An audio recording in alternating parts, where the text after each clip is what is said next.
Speaker साहब deputy speaker की कार्रवाई और जी दूसरे दी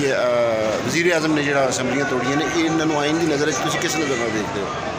मैं तो जिस तरह देख रहा हूँ क्योंकि ये मामला जो है सुप्रीम कोर्ट में सब जुडिस है। लेकिन मैं एक बात ज़रूर कहूँगा कि जब असम्बली डिज़ाल्व हो गई है, इलेक्शन अगला अनाउंस हो गया है, तो यही डिमांड थी होते था अपोजिशन की क्या मामले इसको ये घर जाए, वो घर चला गया है और इलेक्शन है वो हो रहे हैं, वो इलेक्शन करवा रहा है, वो केयर टेकर हुकूमत लाएँ और मुल्क में सुकून लाएँ।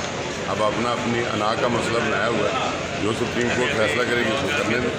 ये बात है कि क्या डिप्टी स्पीकर का ये एक्शन जो है वो कॉन्स्टिट्यूशन के मुताबिक है और उसके बाद जो प्राइम मिनिस्टर ने जो एक्शन लिया है असम्बली को डिज़ोल्व करने के लिए एडवाइस प्रेसिडेंट को भेजी और प्रेसिडेंट ने उस पर एक्शन करते हुए असम्बली को डिज़ोल्व कर दिया। क्या ये मैटर जो है आइनी और कानूनी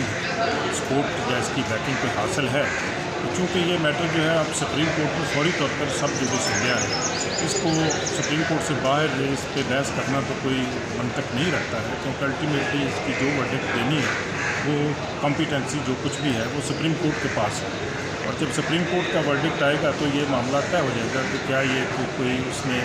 एक्शन जो है वो अंडर द कॉन्स्टिट्यूशन किया है या विदाउट अथॉरिटी किया है। अगर सुप्रीम कोर्ट ये समझती है कि ये एक्शन जो है विदाउट अथॉरिटी है, विदाउट किसी जस्टिफिकेशन के है, तो उसको नल इनवाइट कर देगी और अगर नहीं है तो उसको वैलिड कर देगी।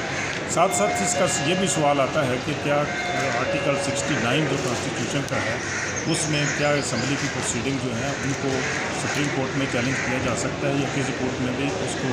ओपन किया जा सकता है। ये एक सवाल भी, ये बैरियर भी सुप्रीम कोर्ट ने तय करना होगा, क्योंकि इससे पहले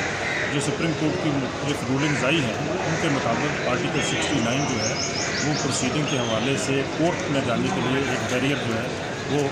ले डाउन करता है। अब क्या सुप्रीम कोर्ट इस बैरियर को किस तरीके से और किन ग्राउंड पे ख़त्म करती है ये भी देखना होगा और ये भी सुप्रीम कोर्ट में फैसला करना होगा। लेकिन अल्टीमेटली इसका जो भी प्रोसीडिंग हुई है और जो भी एक्शन हो गया है, अल्टीमेटली इसका फ्यूचर क्या है अगर ये देखना है तो उसका फ्यूचर और उसकी तमाम जस्टिफिकेशन और तमाम हवाले जो हैं वो आइंदा के इलेक्शन से हैं, क्योंकि इलेक्शन जो हैं वो अनाउंस कर दिए गए हैं और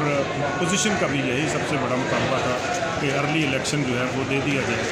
और गवर्नमेंट ने उनका ये मुतालबा जो है किसी भी हवाले से पूरा कर दिया है। अब अगर इससे बाहर फर्जी खर्च करें कि सुप्रीम कोर्ट ये कहती है कि नहीं इसी सूरत हाल में हमको जाना होगा, जो कि असम्बली के इस रेजोल्यूशन के पास होने से पहले थी कि असम्बली इंटेक्ट करती है और प्रेसिडेंट का और सुप्रीम और स्पीकर का जो एक्शन है वो इलीगल है, विदाउट अथॉरिटी है। तो उसके बाद अगर इमरान खान अपने इस डिसीजन पे खड़े होकर ये कहते हैं कि जी मैं अब इन सब असम्बली से अपने बंदों को रिज़ाइन करता हूँ, तो ये 400 से ज़्यादा असम्बली के मेंबरान जो हैं वो इमरान खान के कहने पे असम्बली से रिज़ाइन कर जाएंगे और जिनका विद इन 60 डेज़ आपको इलेक्शन कराना होगा। तो क्या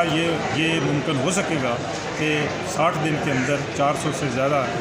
लोगों की सीटों पे जाके इलेक्शन करवाना मुमकिन है, या उससे बेहतर ये है कि जनरल इलेक्शन में टोटल इलेक्शन में जाया जाए? तो ये सूरत जो है किसी भी हवाले से वाइबल यही बनती है कि इसको जनरल इलेक्शन की शक्ल में देखा जाए और जनरल इलेक्शन जो है उसी को आने दिया।